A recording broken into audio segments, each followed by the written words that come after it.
What is going on, everybody? Welcome back to the Pure Golf page. In today's episode, we are starting a brand new series on the channel. It is called Questions with the Experts. I'm going to be honest with you.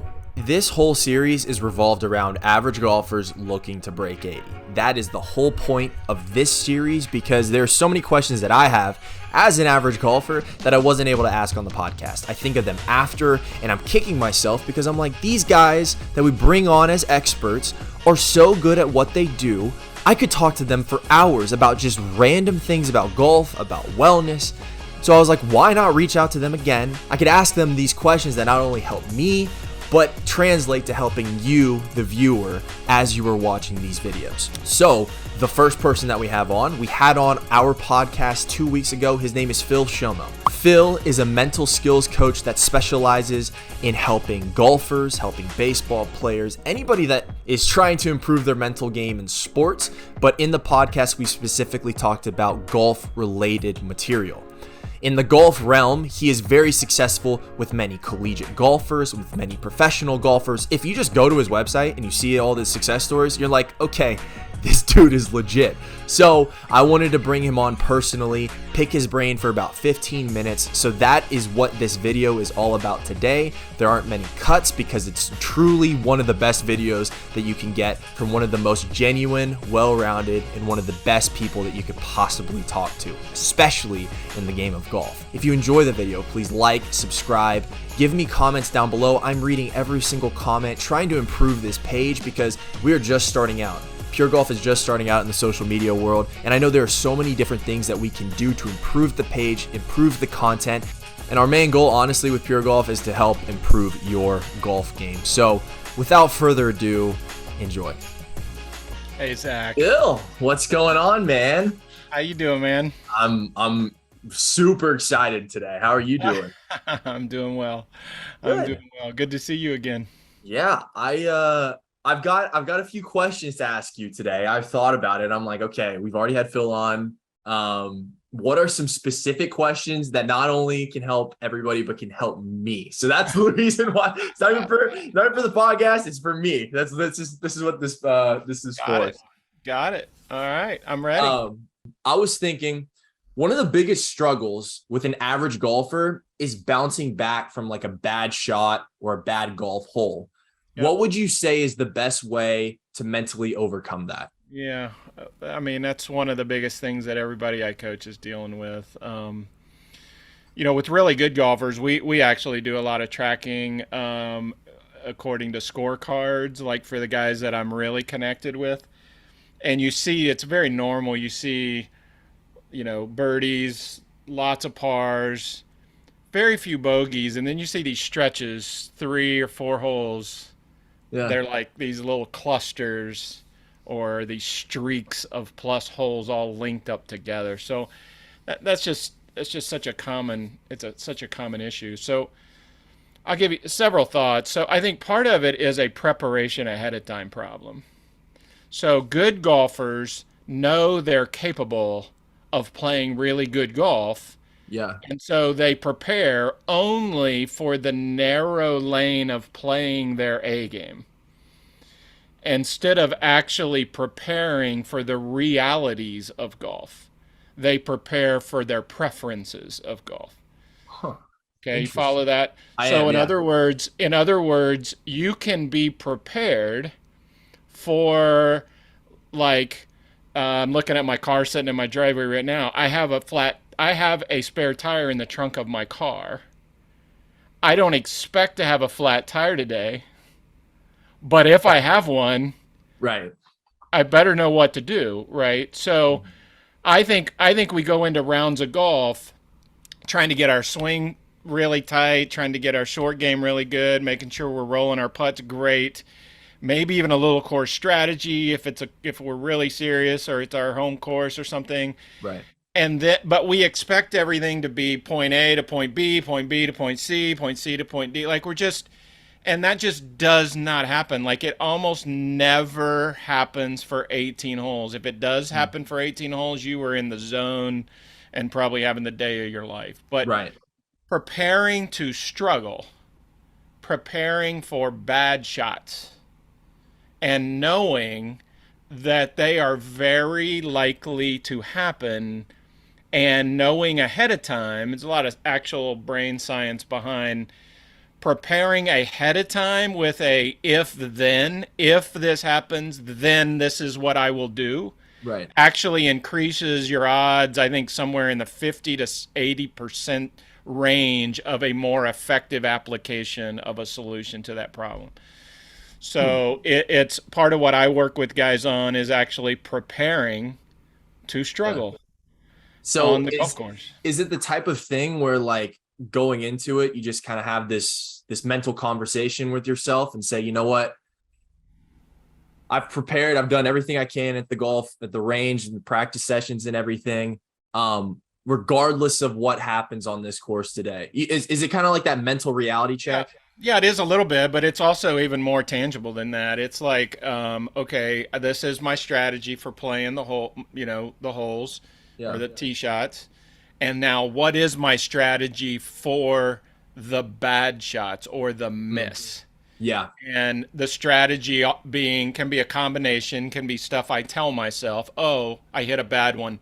I'm going to react to that with frustration, but it's how quickly can I shift to, okay, I knew there was a bad one coming sooner or later today. Here it is. And now I need my job now is what did I plan for? I planned to walk slow to that ball. I'm not going to rush to that shot. Right. I'm going to slow myself down.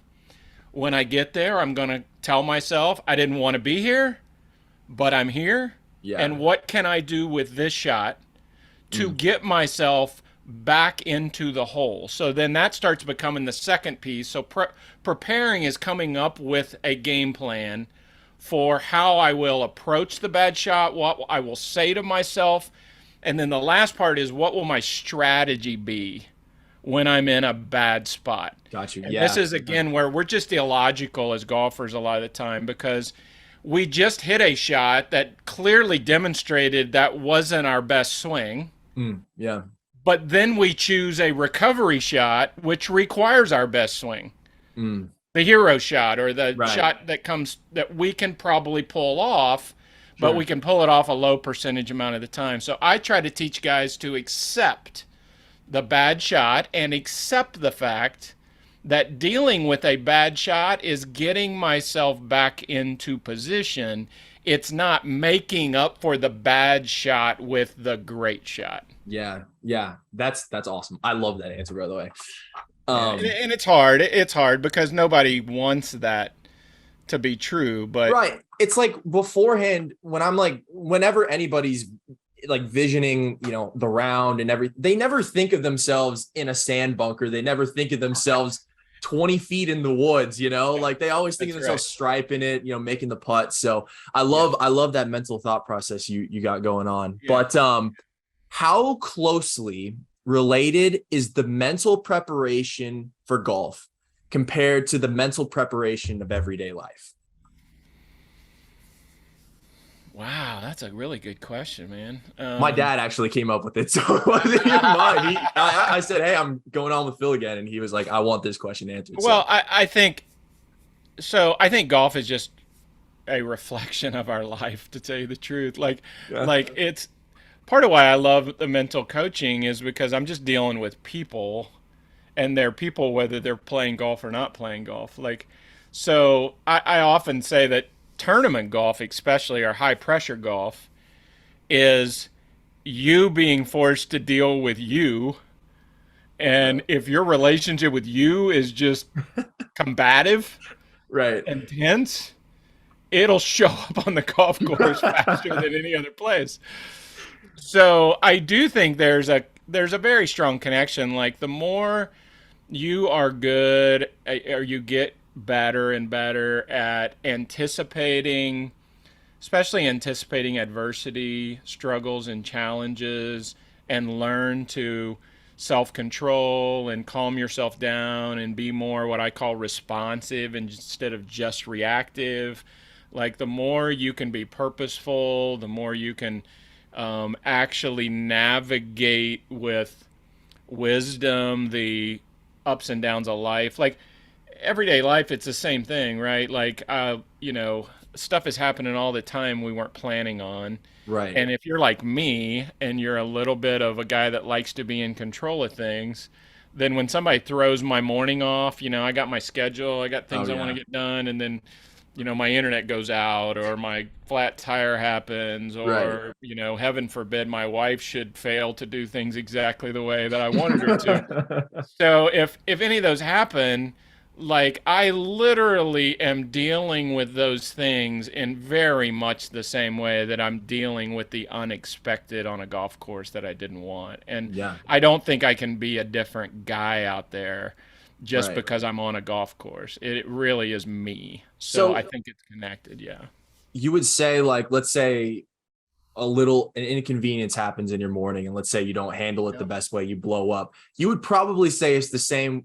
If the same thing happens to you on the golf course, the same reaction is going to happen as well, then probably, right? Yeah, my tendencies are my tendencies, Yeah. right? So Yeah. when I'm pushed to my edge, in life or Hmm. on the golf course, what my tendencies are, my habits, or my go-to responses, they may look differently, but they're basically the same thing. Yeah. Like I'm playing them out the same way, Hmm.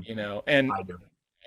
and the more you get self-aware and reflect on kind of your day-to-day life and yourself on the golf course, I think the more that becomes just obvious. I'm very much that way. Like it, Yeah. and I think the people I'm close to are very much that way. So I Absolutely. do think learning skills to navigate the realities of day-to-day life and trying to flourish within that are the same skills that we've got to learn to navigate a round of golf or a tournament, Yeah. and the realities within that. Man, So, that's really, really good. That's good. This is my final question for you. okay.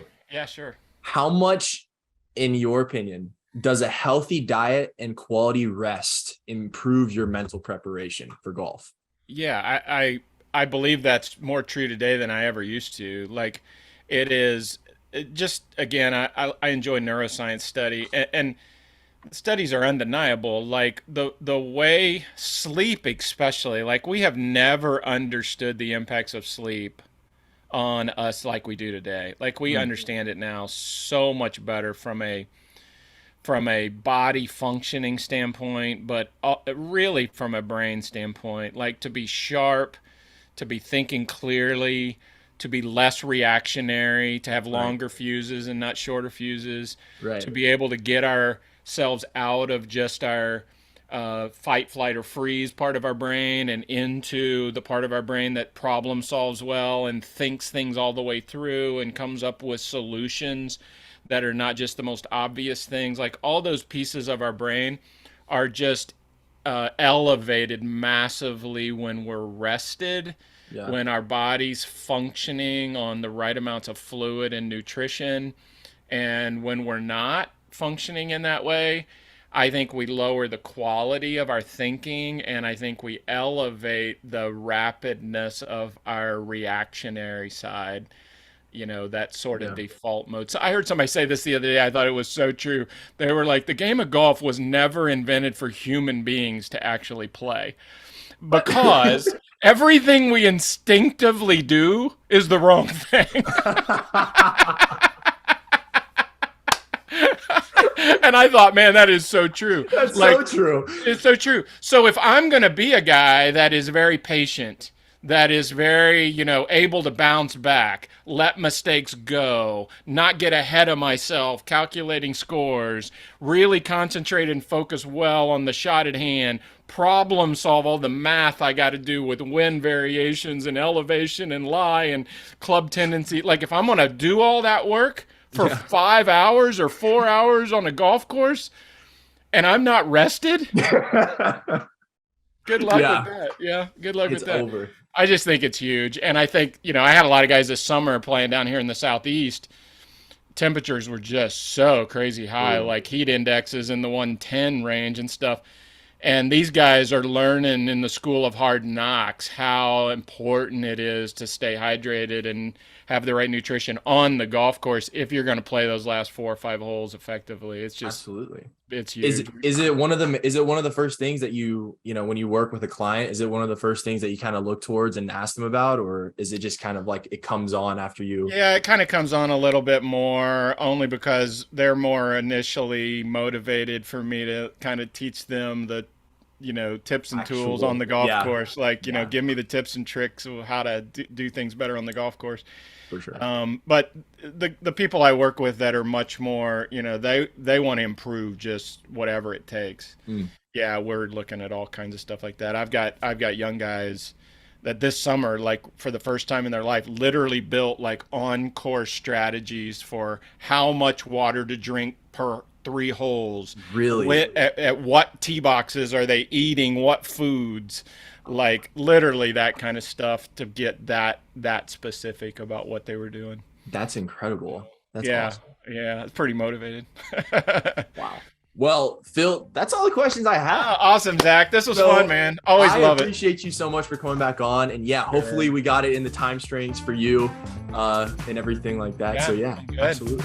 Thank you. Thank you so much for coming All on, right. Phil. Take care, man. Later. Bye bye.